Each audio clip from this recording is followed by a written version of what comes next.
starting. All attendees are in listen-only mode. Hello, my name is Gabe Howard, and I am from the Psych Central Show podcast and psychcentral.com. Thank you for tuning in for our monthly webinar series. We have a great presenter lined up for you this evening. As always, please save your questions until the end. However, you can type them in at any point and I will moderate.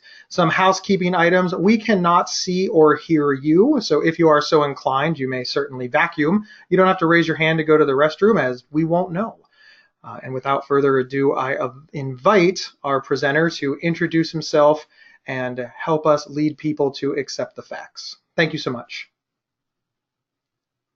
Thanks for having me on, Gabe. Really appreciate it. I'm glad to be presenting on this topic for Psych Central.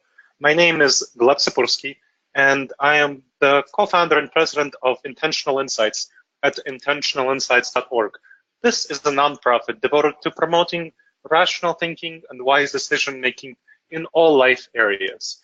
And we create articles, do videos like this one, presentations, apps, and so on how to make good decisions and think rationally. I'm also the co-founder of the Pro-Truth Pledge, which is a project of Intentional Insights at protruthpledge.org.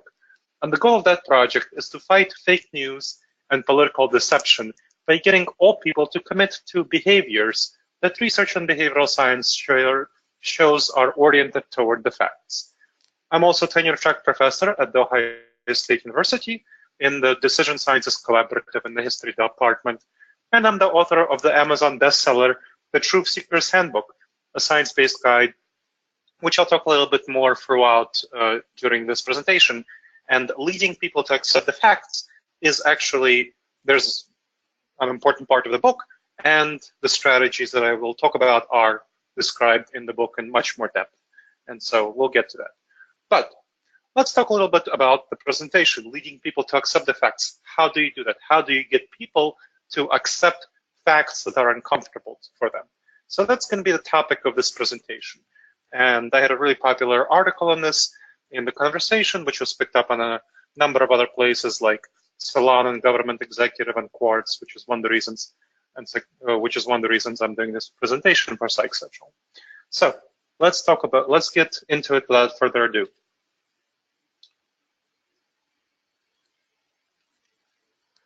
Is truth denialism common? So that's kind of a question that I get asked often. Is it actually common for people to deny the truth? Is it a frequent problem? Should we be talking about it?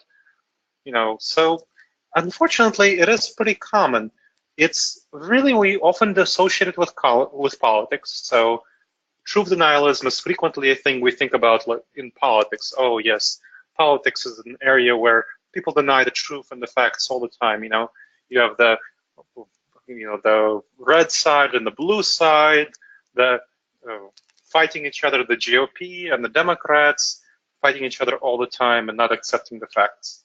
And so this indeed is the case, that many people across the political spectrum fail to accept facts that are uncomfortable for them. This is especially those who are more extremist on both sides. They frequently fail to accept the facts that are uncomfortable for them. And so this is true. We need to acknowledge that this is the case. And this is one area where truth denialism is common. But it's not the only area. Politics is only one of many areas where truth denialism is a big problem. We often face truth denialism in personal life. Have you seen people around you who deny the truth? Midlife crisis is a typical thing that we associate with truth denialism. So people live their life and they have false beliefs about what is the right thing to do. They lack a sense of true meaning and purpose.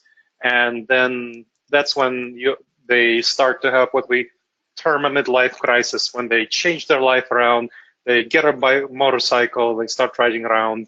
That's kind of a classical example of a midlife crisis. But we all have crisis, quarter life crisis or three-quarters life crisis or other sorts of crises at all stages of life, when we realize, hey, I've been kind of not really thinking about what I've been doing, and I've just been living life in the way that society says I should live my life.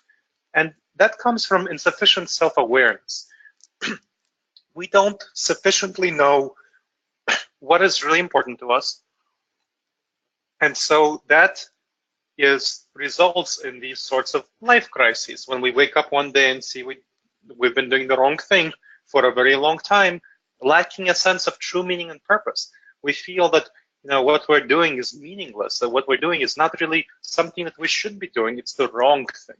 And that's a big problem. So this is one of the things I talk about, and Find Your Purpose Using Science is a book I wrote about this topic. So it's an Amazon bestseller as well. I'm not going to be talking about it extensively in this presentation, but just want to mention it. So it aims to help people find a personal sense of meaning and purpose. It addresses a sense of emptiness and meaninglessness in life using science-based strategies. So research in psychology and other behavioral science fields, and it's available on Amazon.com. Find Your Purpose Using Science by myself. So you can check that out if you feel that that would be helpful for you to have a better sense of meaning and purpose in life. Now, let's go on to other areas where we deny the facts, where people deny the facts. Relationships is another one. So people often deny the facts in relationships. And this is a big problem. About 1/3 of marriages end in divorces. The statistic used to be 1/2, and more recently, people have been staying together longer.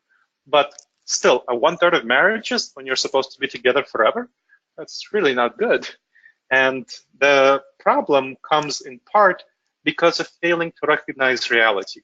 We fail to recognize reality about each other. We fight, we have conflicts, we have stresses. People grow apart without realizing it. They don't explore each other. They don't keep connected. They don't work on their relationships. And that's a huge problem. Relationship will not stay around if you don't work on it, if you don't keep investing in it, if you don't keep growing together. People change and develop throughout their life. She will not be the same person, and he will not be the same person as they were when they got married or when they started the relationship. And you need to keep exploring each other and being aware. And the same applies to other relationships, not simply married couples, not simply, girlfriend, boyfriend. It applies to friendships.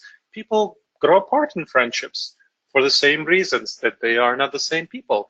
And if you don't keep exploring and keep connecting and evaluating your friendships, that will be a real problem where you will grow apart without realizing it, all because we deny the facts. We don't look at the facts. We deny reality. There's lots of truth denialism in business, and this is a huge area and a huge problem.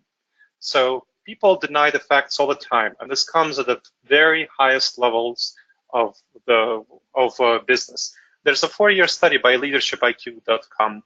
Apparently, 23% of CEOs who got fired did so because they refused to recognize negative facts about the organization's performance. Basically, they refused to acknowledge that the organization was underperforming. Now, the people who forced out the CEOs, board members, they said that they would be fine if the CEOs would acknowledge the facts and would try to do something about it. But the CEOs just kind of didn't do that. They chose not to acknowledge these facts. And truth denialism is, in fact, is common not only among CEOs, but at all levels of organizations and by solopreneurs as well, by individual professionals, people who keep denying the facts about the reality of their business. And this is a huge problem. And so big that there was actually a book written on this topic by Richard Tedlow, Why Business Leaders Fail to Look Facts in the Face and What to Do About It. And he described this problem, let me quote it, as denial is the unconscious belief that a certain fact is too terrible to face and therefore cannot be true. It turns challenges into crises, dilemmas into catastrophes. It's the single greatest obstacle business leaders face. And Richard Tedlow is a professor at Harvard Business School. He knows what he's talking about. This is a quite good book, and it talks about why business leaders engage in denial. And again, it happens on all levels of business. It's a big problem. It's something that you should be really wary of. So what makes us deny the facts? Well, there's a cognitive bias that is called the Ostrich Effect, where people avoid acknowledging emotionally uncomfortable facts. And this is a big problem. We don't want to acknowledge them. Now, why don't we acknowledge them? There's a myth that ostriches stick their heads into the sand when they see threats. And it's not true, but that's kind of where the name, the Ostrich Effect, came from. So this refers to us choosing to avoid psychological pain. When we face these negative facts, if we actually face them, if we acknowledge them, we would have to feel psychological pain. We would be uncomfortable. And no one wants to experience this discomfort. And so we choose to ignore these facts. It applies to all things. It applies to relationships. It applies to personal life. It applies to politics. It all comes back to psychological pain, to suffering. We don't want to suffer. And that's why we ignore the facts, because we don't want to suffer. And hey, I get that. No one wants to suffer, right? So it's very simple and very easy to choose to ignore facts. And in fact, it is, from the perspective of not suffering, it seems intuitively good to not suffer and ignore these facts. It's bad, it's terrible, it's horrible in the long term, because when we ignore facts in the long term, we make really bad decisions and destroy our lives because of these bad decisions. But in the short term, it makes emotional sense to ignore the facts. And this comes back to our thinking systems. So we are not a cohesive, rational, reasonable self. So the picture on the left shows who we think we are. We tend to think that we are this logical, brain thinking self, but really the research on this topic by Nobel Award-winning scientist Daniel Kahneman and so many others shows that what we really are is a small rider of reason and logic on top of a beautiful striped elephant of emotions, intuitions, gut reactions, instincts. And that's what really drives us. So we're most of our drivers, 80% or so, are emotional. And this is crucial to recognize for how we deal with facts, how we deal with reality. The elephant part of us, it's been referred to as the elephant and the rider dynamic, heuristic. So the rider is the logical small part of us that's on top of this elephant of emotions and intuitions. So system one is the elephant system. It's often referred to as the autopilot system, so I prefer that name. So it's the autopilot system. It's subconscious, it's automatic, it's habitual, it's very fast, it's intuitive, it's emotional. So this is the part of it that drives these intuitions, these emotions. It's the part of it that drives us to not accept the facts because they feel uncomfortable to us. They feel uncomfortable emotionally. They cause emotional pain. Now, system two, that's the rider part. That's the intentional system. So the intentional system is conscious, mindful. It's the one that pays attention. It's slow, it's reasoning, it's logical. But so many people choose not to deploy this system in cases where they feel uncomfortable. They choose to go with their gut reactions, with their intuitions, with their system one, with their autopilot system, with the elephant, when they see uncomfortable facts. And that's a huge problem. That's what causes the ostrich effect, and that's what causes us to not face reality. And you know what? The ostrich effect is just one of very, very, very many cognitive biases. So cognitive biases, and you can look this up on Wikipedia, there's a list of over 100 cognitive biases, are thinking errors that cause us to make fundamental bad decisions about reality. And because of these bad decisions, so they cause us to see reality unclearly in various problematic ways. And because we don't see reality clearly, we make terrible decisions and have disasters. And this is a big problem that disasters happen. I'm hired as a consultant and speaker often by companies, corporations, nonprofits to come in there and address the cognitive biases that their members, staff suffer, but cause them to make disastrous decisions. So I get paid a lot of money for this. And I want everyone to have this knowledge. And this is, I don't want only small teams of leaders to have this knowledge. So I want to talk about this. How do we address truth denialism effectively? We often think about Joe Friday, the facts man, just the facts. Famous actor, famous show. But this is not actually the way to deal with truth denialism. Don't do a Joe Friday. You avoid starting with the facts. They will not serve you well. So if you start with the facts when you talk to people who are denying the truth, you will not lead them to facts effectively. It will be a bad approach, because you will not be speaking to the crucial driver that drives their intuitions and emotions. You won't be speaking to their elephant. So not a good approach. So what can you do?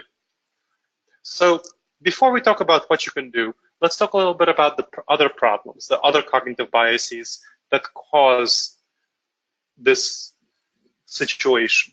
Another cognitive bias that causes this situation is the confirmation bias. So that's the bias where we tend to look for an information and interpret it in ways that confirms to our current beliefs, not in ways that match reality, but ways that conform to our current beliefs.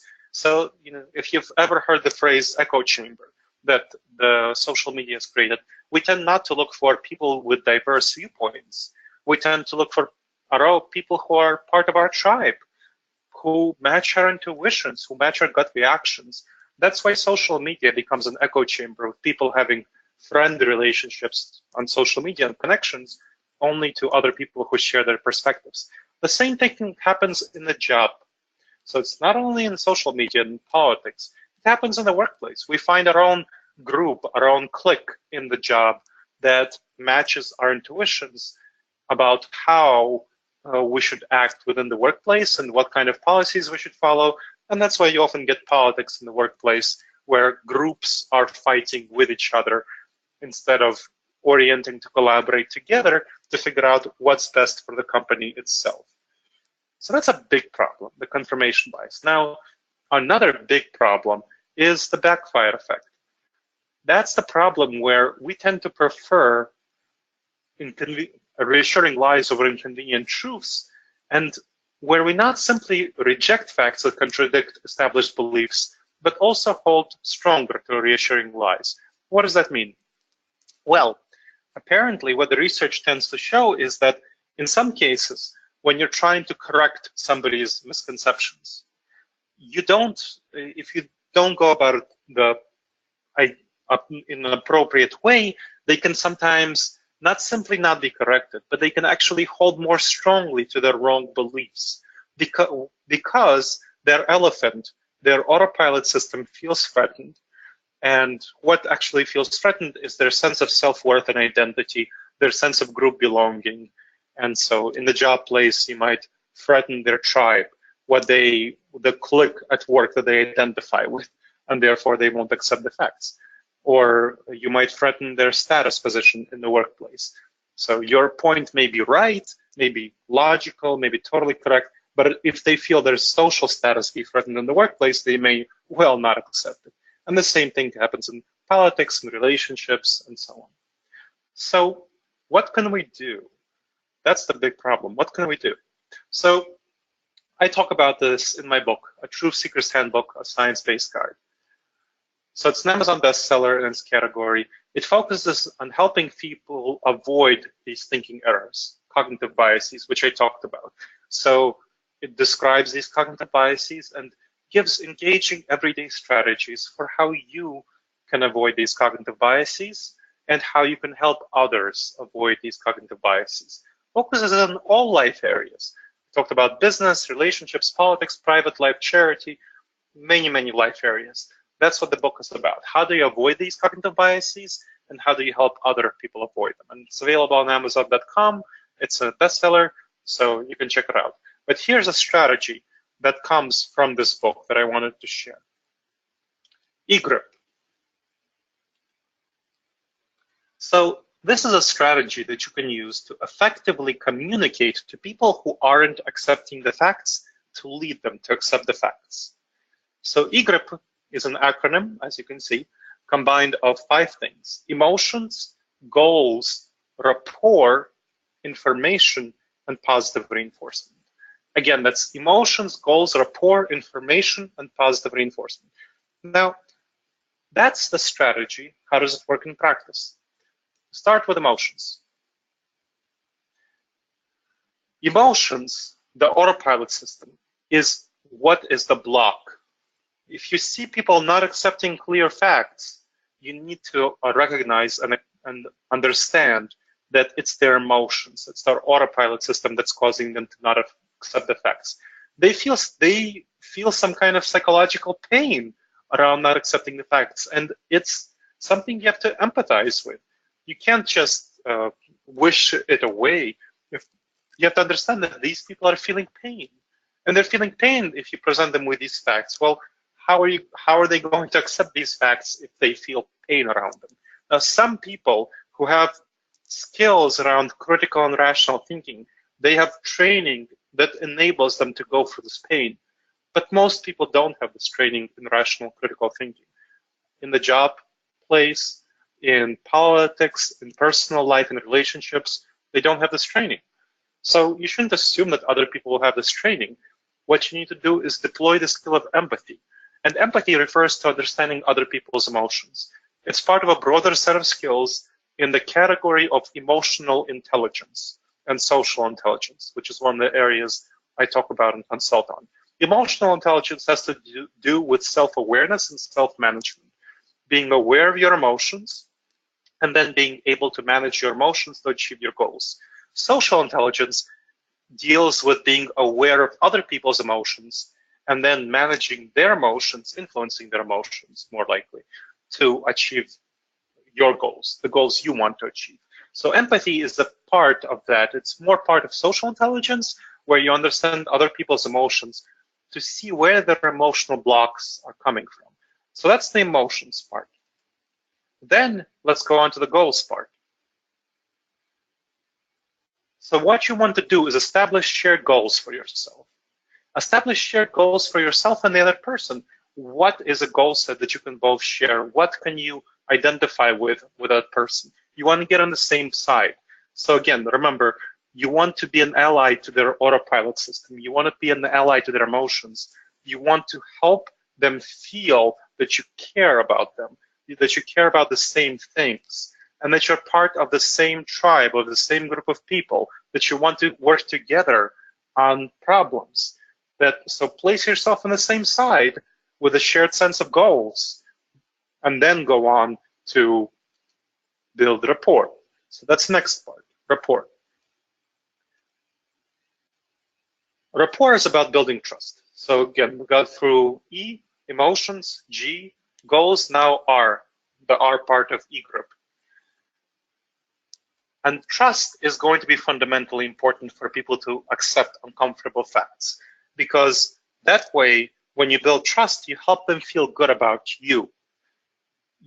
You help them show that you care about them, that they can trust you, that you are trustworthy. And after they accept that you're trustworthy, they will be much more capable of accepting uncomfortable facts from you. So you already know where they are in their emotions. So you use your empathy, your empathetic listening. What you want to do is echo their emotions and concerns. So let's give an example at this stage of what I mean. So let's say that somebody has, let's say you have a boss who made a bad hire. That's kind of the article that I wrote about that's been quite popular in the business world. And you know that they made a bad hire, and the whole department knows that they made a bad hire, and you want to kind of, address the bad hire. But the boss doesn't want to acknowledge that they made a bad hire, so the person is dragging down the team. So what you do is you figure out what is causing the boss to not be acknowledging that this is a bad hire. And so you talk to the boss and you figure out, well, maybe the boss wants to feel that they are really great at reading people and evaluating people, at understanding what's going on in the situation. So then maybe that's impeding their ability to evaluate the situation accurately and acknowledge that they made a bad hire. So then you establish your goals for both of you. And your goals might be that, hey, you want to make sure the company is as profitable as possible, and that's a really great strategy that the company is doing really well, and that's your financial goal. And then you build rapport. So you can talk to the boss about saying, hey, we really both care about the goals of having a really profitable business, And let's say you have another goal of having a great team spirit. So you have the goal of having great team spirit. So together you want to make sure there's a great team spirit. And so you echo their emotions and concerns. Say, hey, so I totally understand. It's really important. It's a really important skill set to be able to see people, to evaluate people well. That's really great. And then you want to mirror their language, tone, style of engagement. So how do they sit when they talk about this topic? What tone do they use? Do they use a tone of confidence? Do they use a tone of concern? Their style of engagement. Validate their feelings as real and worthy without agreeing with their suggested solution. So talk to them about how it's natural to want to have a great skills at reading people. That this is a really important skill set, totally understandable, why they would want that and why they would feel proud of their ability to read people well. So that's the rapport building part. Now, one of the things about the rapport building part is that you want to convey credibility for yourself. And so here, I mentioned previously that I'm one of the co-founders of the Pro-Truth Pledge project. And this is a great way for you to build credibility for yourself. It's a really effective way. So it's really helpful to develop, to show other people that you are committed to the truth and the facts. And say, as part of building rapport, and also as part of sharing the same goals, you can say, hey, we want to make sure that we're looking at the facts as they are, not looking away from the reality. We want to make sure that we're focusing on the facts, and you can talk to the other person. You can tell them that, hey, I took the Pro-Truth Pledge at protruthpledge.org, and I want to welcome you to hold me accountable to the Pro-Truth Pledge. So encourage them to hold you accountable to these behaviors, and you can see if the other person will agree to abide by the pledge for the sake of the conversation, if not for their whole activities. And here are the behaviors of the pledge, just so you can check it out. So you want to fact check information to confirm it's true before accepting and sharing it. Logical, makes sense, right? Share the whole truth, even if some aspects don't support your opinion. Share your sources so that others can verify your information. Totally legit, you should definitely do that. Distinguish between my opinion and the facts. That's really important in order to have a truth-oriented conversation. Acknowledge when others share true information, even when we disagree otherwise, so that other people feel validated and they feel heard. That's kind of the mirroring and echoing. Reevaluate if your information is challenged and retract it if you can't verify it. Very truth-oriented behavior. Defend others when they come under attack for sharing true information, even when we disagree otherwise. So this is really important for going across our tribes. We talked about the tribalism being a huge problem, and this is really important for going across those tribes when we don't agree on anything, but we can agree that the facts are the facts. You want to align your opinions and your actions with accurate information. So if you believe something is a fact, your behavior should show that. Then you want to talk to other people and ask people to retract information that reliable sources have disproved, even if those people are your allies, even if they're part of your tribe. Compassionately inform those around you to stop using unreliable sources, even if these sources support my opinion. So whether you're a Republican and Breitbart.com is something that's really unreliable on the Republican side, or you're a Democrat, Occupy Democrats is something that's really unreliable on the Democratic side, you don't want to encourage the use of these types of sources. Recognize the opinions of experts as more likely to be accurate when the facts are disputed. When my car mechanic tells me that something is wrong with my car, that person is going to be much more likely to be accurate than my neighbor if my neighbor doesn't happen to be a car mechanic, or the doctor tells me something is wrong with me and stuff like that. So the same way, if a climate change scientist tells me that that the climate is changing due to human action, then you want to believe the climate change scientist. And celebrate those who retract incorrect statements and update their beliefs toward the truth. Another very important principle of accurate thinking, because this encourages the autopilot system, the elephant. It trains the elephant to be oriented toward the facts and to be positively reinforced for when it orients toward the facts. And you can take the pledge yourself at protruthpledge.org. And again, this is part of building shared goals and establishing rapport. So what comes after rapport? Here's where you could share information. So after you already built up rapport, You have some credibility, took the pro-truth pledge, talked about that. You validated the other person's feeling. You help them feel understood, echo, mirror them. Here is where you give the information, the uncomfortable facts that if you started with them, the person would not have heard, would have maybe doubled down on their previous perspective. So you want to share this information carefully and sensitively. So use empathy, use echoing, use these strategies to make sure that you share it in a sensitive way, in a thoughtful way. And show how holding the false beliefs will undermine your shared goals. You want to show that updating beliefs is a sign of strength, not a sign of weakness. And you can share how great leaders are well known for changing their minds. So here's where you can talk about people like Albert Mullaney at Ford, who changed his mind often on what's the best way to improve Ford company, and as a result, really address the kind of problems that went on with Ford. You can talk about Bill Gates, who changed Microsoft so many times. You can talk about Mark Zuckerberg or other people, whatever is relevant to your conversation in business. And of course, talk about politics. You know, strong leaders in politics are well known for changing their minds. So the best leaders in politics and so on, whatever your area happens to be. Now, with the boss who I was describing earlier, you can talk to that boss in an emotionally sensitive manner about, hey, you know, it's a real strength in one's ability to evaluate and read people to be able to change one's evaluation based on new evidence. You know, that's really great. That's very important to be able to do that, not to be stuck with an old opinion of what's real. And so point out how it's a sign of strength and how it makes the boss better at that skill set, at reading people well, if the boss is able to update their beliefs about people around them based on new information. And then you can steer the conversation toward how can the team perform best? You know, who in the team may not be performing well, and how in light of new information that came forward recently.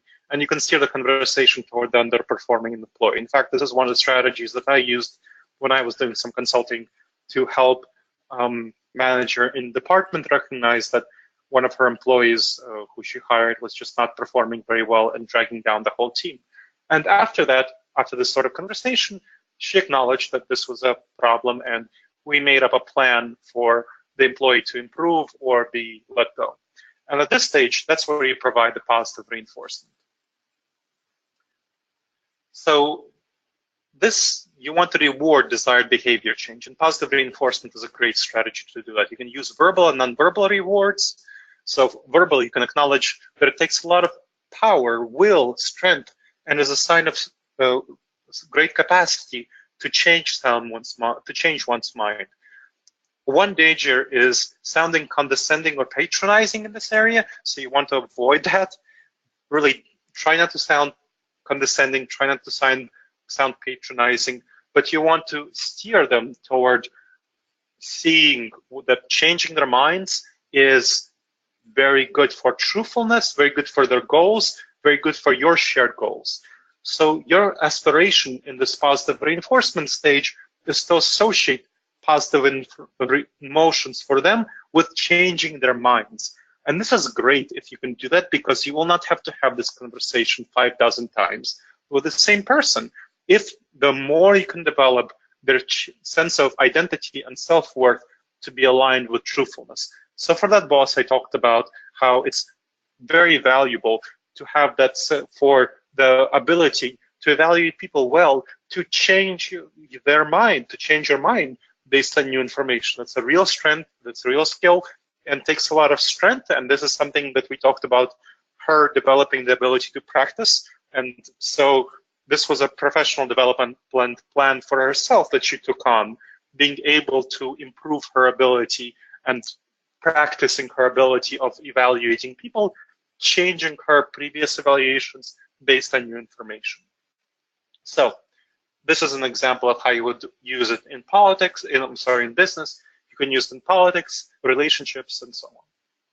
So using EGRIP is especially good for maintaining your relationships. Now, it helps you maximize the chance that the other person will change their mind toward the facts. This is what the research shows. You don't want to go with facts. You don't want to argue. People will not change their minds if you just use the facts alone, if you just start to argue. If you use EGRIP, if you use emotions, establish shared goals, and build up rapport, that's when you can provide information and then positive reinforcement. That will provide you with lasting change. And one great thing about it is that it helps you maintain a good relationship, whatever happens during the conversation. Now, I'm not claiming at all that EGRIP will always be successful in changing people's minds. Now, I've had a lot of success with it. Other people I know have had a lot of success with it. But that doesn't mean that you'll always be successful. Gosh, not at all. But what it does do is that it helps you maintain a good relationship because you empathize with the other person. You validate their emotions. You establish shared goals. You build up rapport. You build up trust. And so even if they don't update their minds based on the information that you provide, you still build up your relationship. And that's great. You know, it's going to be helpful to have that relationship. Of course, you want to be careful about when you invest the time and energy to do EGRIP.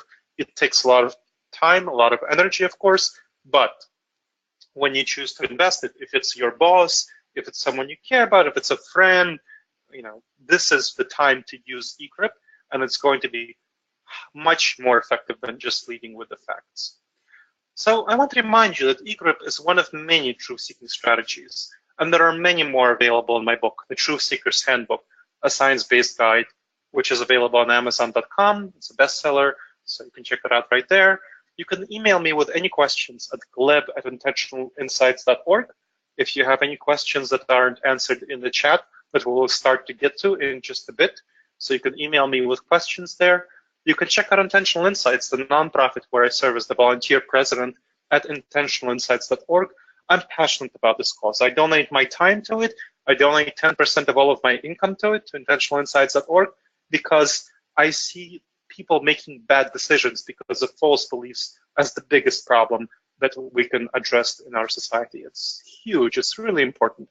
And that's one of the reasons that I'm leading, one of the leaders, co-founders of the Pro-Truth Pledge effort to fight fake news and post-truth politics, to fight political deception of all sorts. So that's the Pro-Truth Pledge is focused on business, but more on politics than journalism. So we have a number of CEOs taking the Pro-Truth Pledge, but we're targeting more at business, not simply business leaders, but at politicians, journalists, and so on. So that's what the Pro-Truth Pledge is about. And at this stage, I want to open it up to discussion, and I look forward to hearing what questions any of you have. Thank you very much for listening. Well, thank you so much. It'll just take a moment to give folks an opportunity to type in some questions here. So thank you. How are you doing today, sir? I'm doing really quite well, thanks. Wonderful. Thank you so much. Excellent information. We'll just give folks an opportunity to type it in. All right, questions are coming in.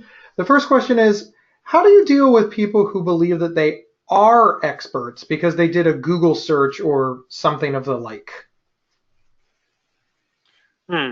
So when you deal with people who think they're experts, ask them where they got their information from, and then you can explore the nature of the information. So now you're already talking about the facts. Then you can talk about what are credible sources. Where did they get their information? What sources are credible?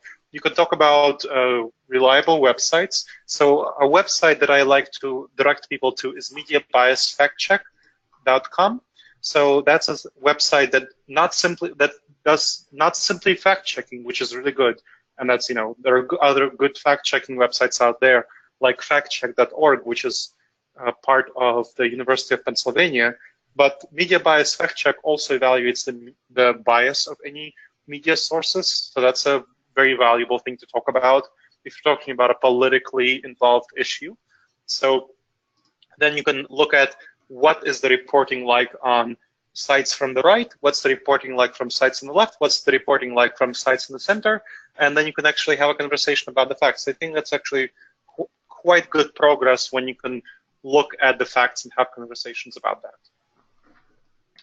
Thank you so much. There are more than a few people asking for specific recommendations for reliable websites for fact checking. I know you just mentioned a couple there, but can you be more Yes, deliberate about it? sure. Yes, so one of the things that I always recommend is the fact check engine, Google search engine at the Pro Truth Pledge. So if you go to the Pro Truth Pledge, you will see that you will see the Pro Truth Pledge, and the first behavior described there is fact check. And the fact check has a link. So if you click on the link, it'll take you to the Pro Truth Pledge fact check search engine, which searches a number of reliable and credible fact checking websites. So it's great if you just want to look and search for, hey, what are credible fact checking websites saying about this topic? And if you want to look at individual fact checking sites, like I said, mediabiasfactcheck.com is quite good, factcheck.org. That's associated with an academic institution, so I always like that. There are other good fact-checking websites. Ones like PolitiFact and Snopes, they tend to be pretty good. I prefer factcheck.org because that's associated more with an academic institution. And in general, what you want to do if you want to look at fact-checking websites is go to the Poynter Institute, Poynter, and that has a number of organizations that have agreed to abide by code of conduct, a fact-checking code of conduct.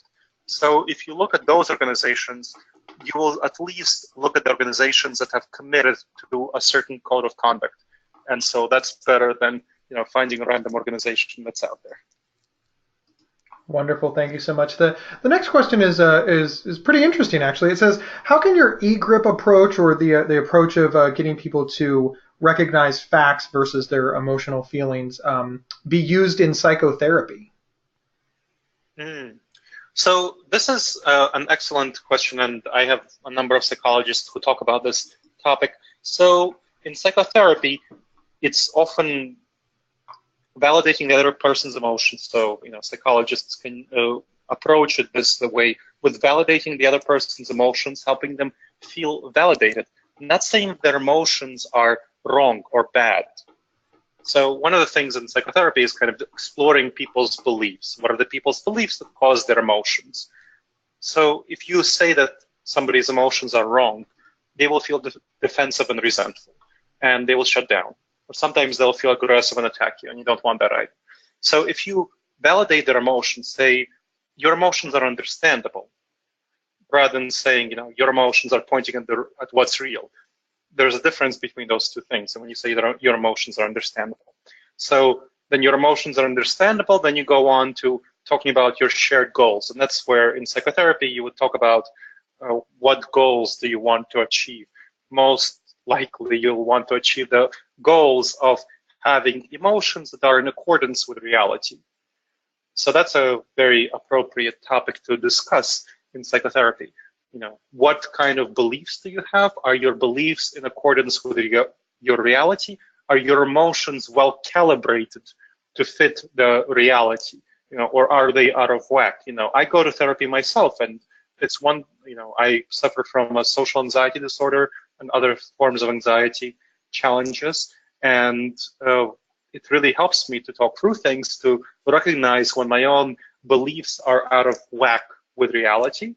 And so that's really helpful to discuss that. And then you can establish those shared goals and build up rapport, sense of trust. And that's where you can provide information about, well, hey, let's talk about this specific situation. I'm talking from the perspective of a therapist, where your beliefs from my observations are out of line with reality, and this is how it might be harming you. So how can we address this situation? And then give positive reinforcement, of course, for the person changing their beliefs. It's all about behavior change. And belief change, and this is what it's about. Thank you so much. This next question says, in the case of somebody who is intentionally lying, so EGRIP won't work. They're doing it to mislead for personal or political gain. How do you out that person? The question kind of goes on for a little more, Sure. Speaking about political figures, but it basically sums up with, how do you call somebody a liar? When the facts are on your side. Yep, that's a very valid question. So you look at that person and you see whether that person, it's always safest, just to be clear, to make the baseline assumption that people are trustworthy without further information, and that they're making, so the pro-truth pledge, for example.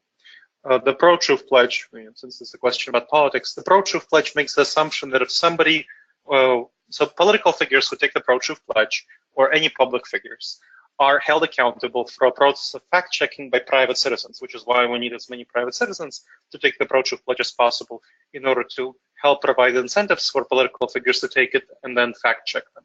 So the presumption is that a political figure, public figure, who makes a statement that is incorrect, who took the pro-truth pledge, is just innocently making a misstatement. They're just misspoke, they didn't have the correct information, so it's an innocent misstatement. Now, what you do then is you approach the public figure and say, hey, Joe, so we had a situation with a congressperson from Idaho, I'm sorry, not Congress, a candidate for Congress in Idaho, Michael Smith, who took the pro-truth pledge, and then he posted on his wall a tweet by Donald Trump saying that, criticizing disabled children in classrooms. Now, that tweet wasn't in Donald Trump's feed, so after approaching Michael Smith, he looked at it, he couldn't find it, and so it was, either Donald Trump deleted it, which is possible, or it was photoshopped to look like Donald Trump's tweet, which is possible as well. So he changed his statement on the Facebook wall, saying that, well, now I'm no longer sure this is an accurate post. So that's great. That's the outcome we want. So it was an innocent misstatement by him, and he edited it in response to being presented with the facts. And this story shows you how you can out someone as a liar. Now, if we went to Michael Smith and we told Michael Smith, hey, this tweet isn't in Donald Trump's feed, and Michael Smith failed to change his beliefs based on a clear evaluation of reality. That tweet was clearly not in Donald Trump's feed. And if he failed to change his mind and failed to take appropriate action to retract the statement, that's where you can out someone as a liar. That's where you can say, okay, this person had a clear opportunity. So, and then we would make a number of approaches to Michael Smith and talk with him behind the scenes, just make sure he got the message, got the email or something like that. But if we talk to that person, we can clearly show that that person had the evidence, clear evidence, that his statement was mistaken, wrong, and failed to change, update their beliefs based on that.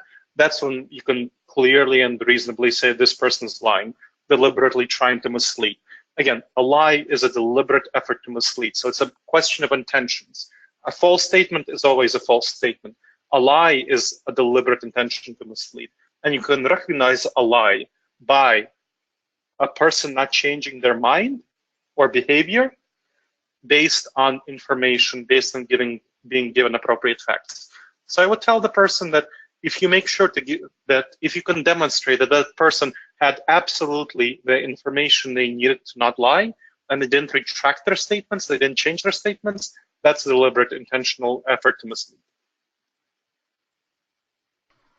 Wonderful, thank you so much. There's a few questions all bundled together that basically ask the same thing, and it's basically, do you think that? Let me give me a moment. It's essentially, here's the question: do you think that America has fallen so far behind that they can't recognize truth from fact from fiction, and it's basically our collective ignorance that we're not smart enough to dig ourselves out from under to allow ourselves to move forward? I think basically the question is America too stupid to realize that we're being lied to by certain political figures, and how do you address that? There's a lot of questions about that, and I think it's a reaction to maybe the political climate that we feel that all politicians are liars and that we're just not smart enough to know better. Yeah, but there's a lot of paraphrasing in that. I want to be clear. Sure, I got you. Thanks, Gabe. Thank you. This is a complex issue. Just to recognizing that first off. So one of the reasons we started the Pro-Truth Pledge is that we recognized that with the growth of social media, politicians are now able to reach people directly. And previously, the lies and deceptions were filtered out by mainstream media, and now they're not filtered out by mainstream media, but people don't have the capacity to recognize lies and deceptions because they previously didn't need to. They didn't have that need. It was all filtered out. Now they can't. It's not filtered out, and they're not really able to discern the difference between real news and fake news, and that's a big problem. So this is the problem that the pro-truth pledge is meant to fix. It's meant to indicate which politicians are actually trustworthy and which are not. Because if a politician learns about the pro-truth pledge and takes it, that's great. That politician is now being held accountable for truth-oriented behaviors, and the politician can be called out, very reasonably so, because the politician now made a commitment. It's not like a fact-checking organization that is just randomly checking the statements of politicians who haven't agreed to be fact-checked. This is a politician who has agreed to be fact-checked by us specifically and by the community of people who are part of the pro-truth pledge, and agreed to be called out when they fail to engage in these behaviors. So this is one of the reasons the pro-truth pledge is around, is to address this very problem, that people can't tell who's lying and who's not. You can tell who took the pro-truth pledge and who's not. And you know that the person who took the pro-truth pledge is now being held accountable by other people like yourselves, by private citizens who have taken the pro-truth pledge, are holding that person accountable, and are also providing an incentive for more politicians to take the pro-truth pledge. Because I've talked to a number of politicians who say, hey, if you have more people who take the pro-truth pledge, I'll be willing to take it, but it's not popular enough at this time for me to take it. So that's a fix for the current system. And whether America has gone too far, I don't think it's gone too far. Otherwise, I wouldn't be doing the pro-truth pledge thing. I'd just be leaving for Canada or something like that. So, it's definitely fixable. It's something that we can work on, but it will take a massive grassroots movement. And the pro-truth pledge is meant to coordinate all the people who care about this issue, get them united together, and get this movement going. Well, thank you so much. So that is the end of all of our questions. Are there any final thoughts that you have for us tonight? No, I think it's been great. I've really appreciated people coming to listen to me, and I'm glad that I was able to have a chance to chat to people. I hope they consider getting the book, The Truth Seeker's Handbook, a science-based guide. If you have any more questions or private questions that you want to chat about or get involved in the pro-truth movement, email me at gleb@intentionalinsights.org. And I hope everyone checks out Intentional Insights at intentionalinsights.org and the Pro-Truth Pledge at protruthpledge.org to fight lies and deception, promote truth and rational thinking, and good decision-making in all life areas. Well, thank you so much. And the final comment was, thank you so much from Texas, with a giant exclamation point. So thank you. And Wonderful. With that, we will go ahead and disconnect, and I will see you soon. Absolutely.